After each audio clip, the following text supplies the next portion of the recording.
हाँ तो बच्चों, आज हम बात करने वाले हैं कक्षा 8 की इंग्लिश की 8 ग्रेड का चैप्टर नंबर फर्स्ट, जिसका नाम है एनोदर चांस।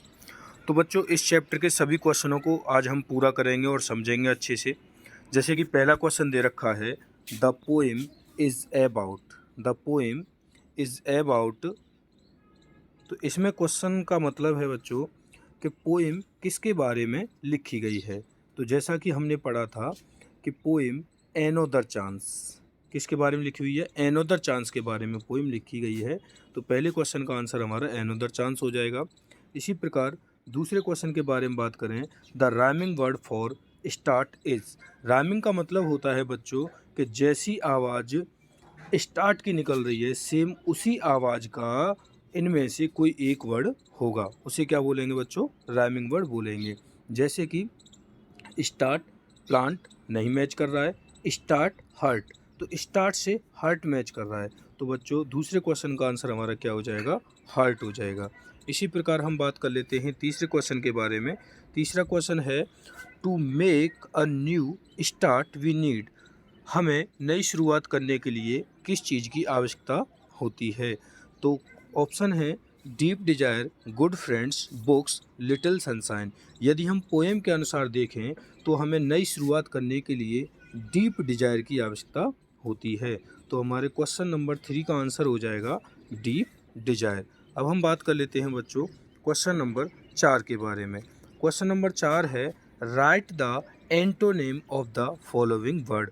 तो एंटोनेम का मतलब होता है बच्चों अपोजिट, उल्टा, विपरीत। अब इसमें जो वर्ड दे रखा है फ्रेश, वर्ड दे रखा है फ्रेश, फ्रेश का अपोजिट मतलब फ्रेश का उल्टा हमें ज्ञात करना है। तो फ्रेश का मतलब होता है बच्चों एक तरीके से नया।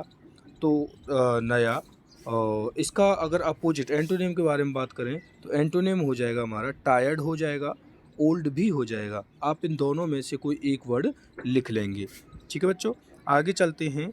आगे क्वेश्चन नंबर 5 पर चलें। तो make any two words by using the vowels O and आई।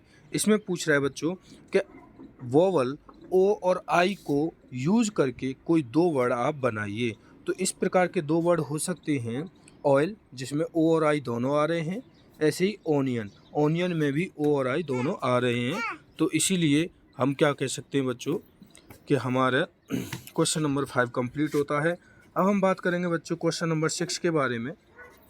तो क्वेश्चन नंबर 6 क्वेश्चन, हाँ चलिए, क्वेश्चन नंबर 6 है बच्चों, what do we need, what do we need to make a brand new start. हमें एक नई शुरुआत करने के लिए किस चीज़ की आवश्यकता होती है। तो क्वेश्चन का आंसर है बच्चों, it only takes a deep desire start with heart. यदि हम पूरे दिल से, एक डीप डिजायर की आवश्यकता हमें होती है किसी भी नई शुरुआत करने के लिए। इसी प्रकार अगले क्वेश्चन पर बात करें, क्वेश्चन नंबर 7 है बच्चों, right words that rhyme with the following words. अभी अभी बताया था बच्चों मैंने कि राइमिंग का मतलब होता है एक जैसी आवाज़ निकलना। जैसे कि वे का मतलब वे के जैसी आवाज़ निकलती है मे की, तो वे का आंसर क्या हो जाएगा, मे हो जाएगा।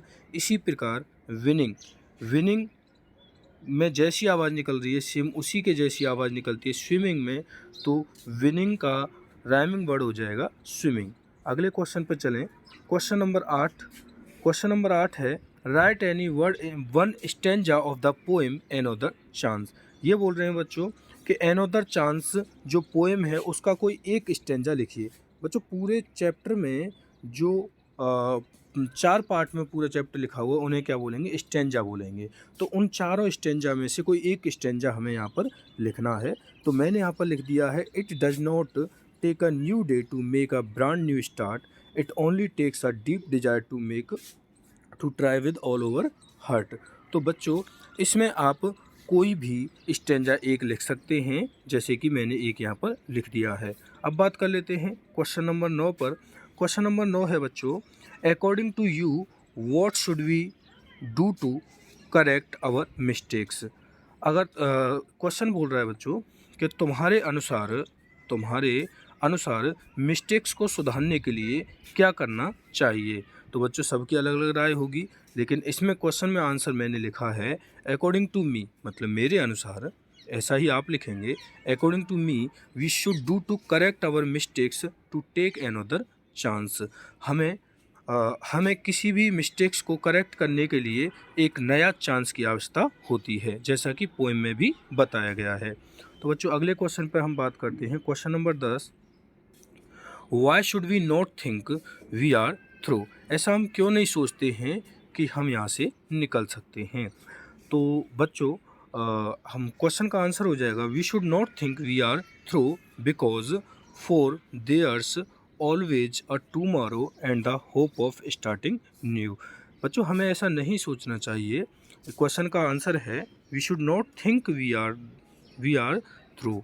हमें नहीं सोचना चाहिए क्योंकि there's always tomorrow and the hope, मतलब अगली सुबह या फिर अगले दिन एक नई आशा की किरण जगती है जहाँ पर हम कोई नई शुरुआत कर सकते हैं।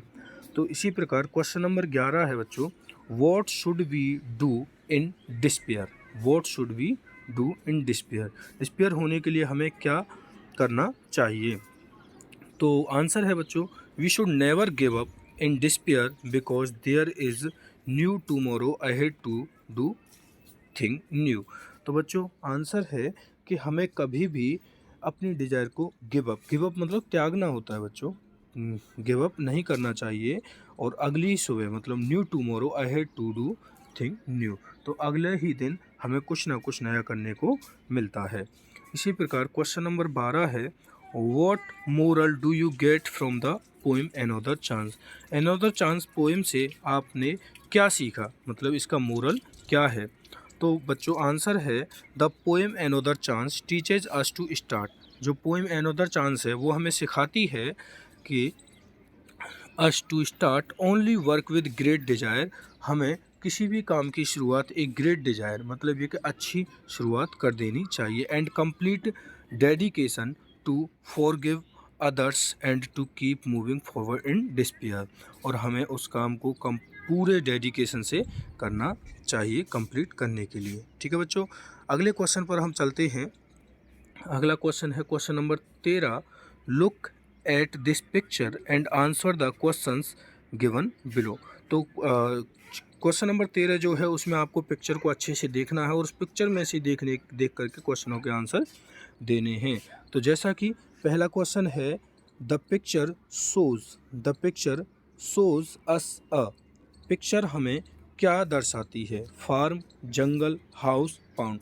तो बच्चों आप देखिए ये जो पिक्चर है एक जंगल को दर्शाती है, इसलिए हमारा आंसर जो है वो क्या हो जाएगा? जंगल हो जाएगा। इसी प्रकार दूसरा क्वेश्चन है which animal do you see in the picture? इस पिक्चर में कौन से एनिमल को आप देख पा रहे हैं? तो बच्चों आप देखेंगे कि इस पिक्चर में हमें डियर दिख रहा है। कौन दिख रहा है? डियर, हिरण दिख रहा है। ठीक है। इसी प्रकार तीसरा क्वेश्चन है बच्चों, how many trees are there? तो बच्चों इसमें पूछा है कि इस पिक्चर में कितने पेड़ आपको दिखाई दे रहे हैं? तो बच्चों आप देख पा रहे होंगे कि इसमें केवल एक पेड़ है, तो इसलिए इसका आंसर क्या हो जाएगा? 1 हो जाएगा। और फोर्थ क्वेश्चन है, do you see a tiger in the picture? क्या आपको इस पिक्चर में टाइगर दिख रहा है? बच्चों क्या आपको टाइगर दिख रहा है इस पिक्चर में? नहीं। तो इसका आंसर क्या हो जाएगा बच्चों? नो, इसमें टाइगर नहीं दिख रहा है। तो बच्चों हमारा चैप्टर कंप्लीट होता है। इसी प्रकार यदि आपको अच्छा लगा हो तो वीडियो को लाइक, शेयर और सब्सक्राइब जरूर करें। धन्यवाद।